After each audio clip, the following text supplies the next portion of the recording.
প্রতি বছরই বাড়ছে আমের উৎপাদন, বড় হচ্ছে এর বাজার। শুধু দেশেই আমের বাজার এখন প্রায় 5,000 কোটি টাকার। বিশ্লেষকদের মত হচ্ছে যথাযথ সংরক্ষণ, বাজার ব্যবস্থাপনা আর গবেষণা বাড়ানো গেলে রপ্তানির তালিকার প্রথম সারিতে উঠে আসবে এই রসালো ফল। চাঁপাইনবাবগঞ্জ ঘুরে এসে রিপোর্টটি করেছেন বাবু কামরুজ্জামান, আর ছবি তুলেছেন মোমিনুল ইসলাম মোমিন। আমরা আছি আমের রাজ্য চাঁপাইনবাবগঞ্জ জেলায়। প্রকৃতির চারপাশ জুড়ে এখানে আমের মোমো ঘ্রাণ। গাছে গাছে ঝুলে আছে নানা প্রজাতির আম, আর মাইলের পর মাইল রাস্তা জুড়ে দুপাশে অসংখ্য আম গাছ, অনেকটা যেন আপনাকেই সম্ভাষণ জানাচ্ছে। এই অঞ্চলের মানুষের জীবন আর জীবিকার প্রায় পুরোটাই আমের উপর নির্ভরশীল। ভোর হতেই দলে দলে আম চাষি ও ব্যবসায়ীদের এই নিরন্তর ছুটে চলা।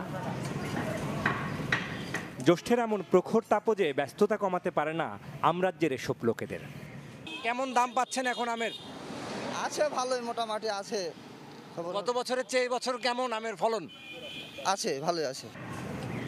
দেশে বাণিজ্যিকভাবে আম উৎপাদন হয় অন্তত 22টি জেলায়, তবে এর আদিভূমি বলা হয় চাঁপাইনবাবগঞ্জকে।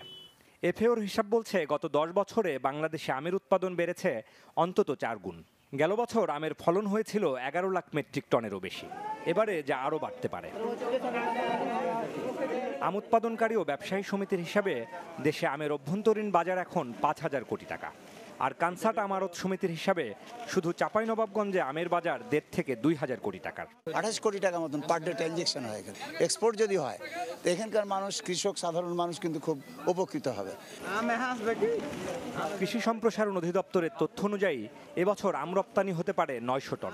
বিশ্লেষকরা বলছেন সুনির্দিষ্ট পরিকল্পনার মাধ্যমে এগুলে দেশের চাহিদা মেটানোর পর উদ্বৃত্ত আম রপ্তানির সুযোগ ও সম্ভাবনা রয়েছে। এক্ষেত্রে জোর দিতে হবে আধুনিক উৎপাদন, গবেষণা এবং বিপণন ব্যবস্থার দিকে। এর কিন্তু বস্তুনিষ্ঠ পরীক্ষা নিরীক্ষার ফলাফলটি বিশ্বাসযোগ্য হতে হবে এবং তার জন্য অ্যাক্রিডেটেড ল্যাবরেটরি এটা থাকতে হবে। এগুলো কিন্তু আমরা এখনো অনেকটা পিছিয়ে আছি। আমি মনে করি রপ্তানি বাজারে আম প্রবেশ করছে এবং এটাকে আমাদের অগ্রসর করে নিতে হবে। সরকারের ঘোষিত যে রপ্তানি তালিকা আছে কৃষি পণ্যের, তাতেই এটা সংযুক্ত হওয়া প্রয়োজন বলে আমি মনে করি। আমের গুণগত মান ধরে রাখতে ফ্রুট ব্যাগিং বা প্যাকেটজাত পদ্ধতির ব্যবহার করছেন অনেকেই, যদিও এতে কিছুটা বাড়তি খরচও গুনতে হচ্ছে তাদের। বাজারে কোথায় দিব আম, কে রপ্তানি করছে, আমরা এটা সরাসরি এখনো ওইভাবে জানি না। এই জন্য আমরা চাই যে আমাদের চাষিদের নিকটে আমটা সরাসরি ক্রয় করার ব্যবস্থা হোক।